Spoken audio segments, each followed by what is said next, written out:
Let me ask you something, and be honest with the first answer. What is the one step you already know you need to take, and keep not taking? Not a vague, someday goal. The specific one. The message you haven't sent. The thing you haven't started. The small, brave action you've thought about so many times it's worn a groove in your mind, and yet somehow the moment to do it never quite arrives. You're not lazy. You're not broken. You're waiting for a feeling, the feeling of being ready, and tonight the sky wants to tell you a difficult, freeing truth about that feeling. The moon reaches her first quarter tonight, July 21st, 2026, close to half-lit, one side bright and one side still in shadow, standing exactly at the balance point of her climb. And the first quarter has a reputation among people who watch the sky. It is the moment of commitment, the point where a beginning either becomes real or quietly slips away. Last night we set down a story that was never ours to carry. Tonight is the harder, better half of that work. Not thinking a new story, but taking one real step that acts it out. This is your moon letter for the first real step. Let's open it. Look up tonight, and you'll see her at her most decisive shape, close to half-lit, one side burning bright, the other still dark, the two sides meeting in a clean, straight line down the middle. This is the first quarter, the exact halfway point between the new moon's empty beginning and the full moon's completion. She has climbed steadily for a week, gathering light a little at a time, and now she stands right at the crossroads. And here is what's beautiful about this moment. The moon does not reach the halfway point and stop to ask whether she's ready to keep going. She doesn't wait until she feels like a full moon before committing to become one. She simply keeps taking the next step of light, night after night, whether or not the conditions are perfect. Half of her is still in shadow, and she rises anyway. That is the quiet instruction in the sky tonight. You do not have to be fully lit to take the next step. You are allowed to move forward while half of you is still uncertain. The bright side is enough to walk by. The energy tonight is the energy of the crossroads, and it has a particular flavor because this first quarter is happening in Cancer. First quarter is always the cycle's point of tension. The light has grown enough that thinking is no longer enough, and something in you is being asked to actually move, to put weight on the idea, to act. It's the moment resistance shows up, not to stop you, but because you've finally reached the place where doing begins. But Cancer softens how that action is meant to happen. Cancer is not the sign of forcing, pushing, or gritting your teeth. Cancer is care, home, tenderness. So the step you're being asked to take tonight is not a leap made out of pressure or fear. It's a step taken gently, out of care for yourself and the life you actually want. Don't mistake the tension you feel for a warning. At the first quarter, resistance is simply the texture of a real beginning meeting real ground. The discomfort isn't the sign that you should stop. It's the sign that you've arrived at the part that counts. In human design, the sun is in gate 56, the storyteller, and tonight it's the third line, which is the line of trial and error. This is one of the most misunderstood and most liberating energies in the whole system. The third line does not learn by planning perfectly and then executing flawlessly. The third line learns by trying, bumping into things, adjusting, and trying again. It is the line that gives you permission to be a beginner. And paired with the storyteller, tonight's message becomes very clear. The new story you want to live is not something you'll think your way into. It's something you'll try your way into. You take a step, it's a little clumsy, you learn something, you adjust, you take a better one. That's not failure. That is literally the design. So if part of you has been waiting until you can do the thing perfectly before you do it at all, Gate 56 line 3 gently dismantles that. You were never meant to arrive already knowing how. You were meant to find out by doing. The mistake isn't part of the step going wrong. The mistake is the step. So let's talk about why the halfway point is genuinely the hardest place in the whole cycle, because understanding it changes everything about how you meet it. At the new moon, everything is easy because everything is imaginary. A fresh intention costs nothing. It's pure possibility, and possibility feels wonderful. But the first quarter is where the imagined thing meets the real world, and the real world has friction. This is the moment the idea stops being a lovely thought and starts asking for actual effort, actual time, actual risk of getting it wrong. And this is precisely, almost predictably, where beginnings die. Not at the start. The start is exciting. They die here, at the halfway crossroads in the gap between deciding and doing. And they rarely die dramatically. They die quietly, disguised as reasonable delay. I'll start when things are calmer. I just need to research a bit more. Now isn't quite the right time. It's a lot right now.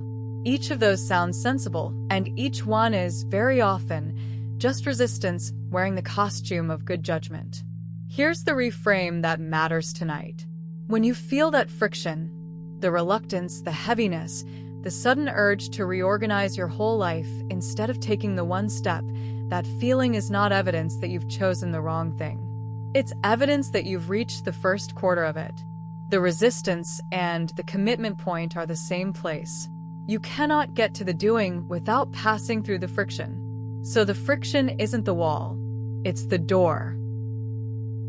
So if you can't wait for the friction to disappear, what about waiting until you feel ready? This is the big one, and I want to be gentle but honest with you about it because it may be the single belief that has cost you the most. Ready is not a feeling that arrives before you act. It's a feeling that arrives because you acted. We have it completely backwards. We imagine that one day the confidence will show up, the fear will lift, the certainty will settle in, and then we'll finally begin. But that's not how it works for anyone. Confidence is not the fuel you gather before you start. It's the residue that action leaves behind. You take the shaky first step, and the shakiness teaches you the step is survivable. You take the second, slightly less shaky one. Somewhere around the fifth or sixth, you look back and realize you feel ready, but only now, only after, only because you moved. This is exactly what Gate 56 Line 3 is telling us tonight. You learn the way by walking it, not by studying the map.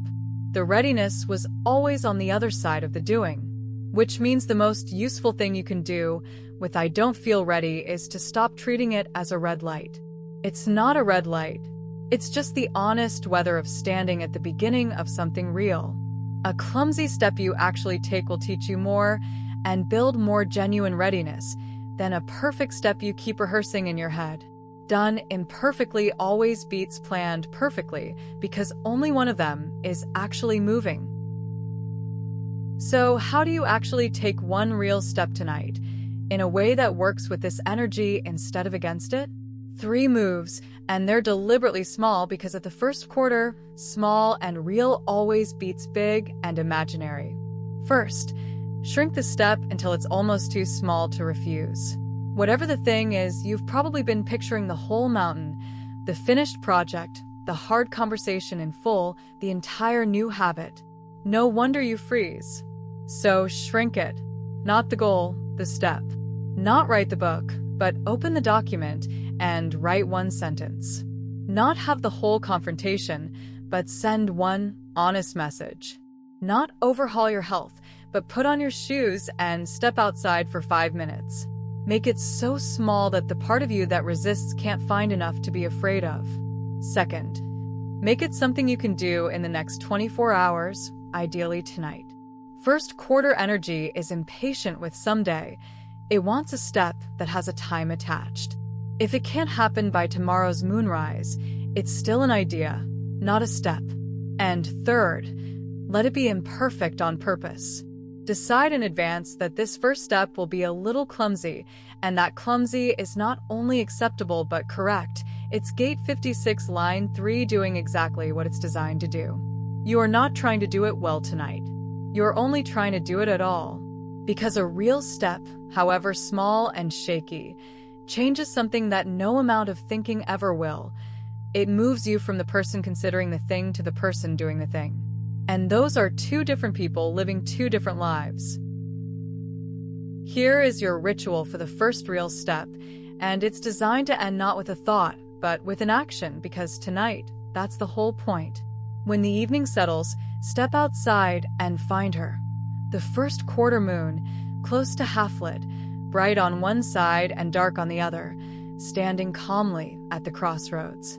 Let her remind you that she rises anyway, half in shadow, without waiting to feel complete. Then bring to mind the one step you've been postponing, the specific one, the one that came up at the very start of this letter. Name it out loud. Next, shrink it. Out loud. Turn that whole mountain into one small action you could genuinely complete by tomorrow night. One sentence, one message, one 5-minute beginning. Then say it as a promise, not a wish. Not I should, not I'll try, but I will, and name when. And finally, this is the part that matters most. Do the first tiny piece of it before you sleep. Open the document. Write the one line. Put the shoes by the door. Draft the message, even if you send it in the morning. Don't let tonight end in intention. Let it end in one real, imperfect, undeniable step, so that tomorrow's growing light has something true to build on. So, let this be the letter you keep from tonight. You don't have to feel ready. You have to take one real step. Ready was never the thing that comes first. It's the thing that shows up after you move, built quietly out of the very steps you were waiting to feel ready enough to take. The friction you feel at the halfway point isn't a warning that you chose wrong. It's the honest texture of a real beginning meeting real ground. The resistance and the commitment are the same place. And the step doesn't have to be big or graceful or certain. It only has to be real, and it only has to be tonight. The moon reaches her crossroads half in shadow and rises anyway. So can you? Take the one small step. Let tomorrow's light carry it from there. Thank you for being willing to actually move tonight, not just think about moving. A new letter from the sky arrives every single day, and as the moon keeps growing past her first quarter, we'll talk about how to keep a beginning alive once you've started it. Until then, take the small step, forgive its clumsiness, and walk gently.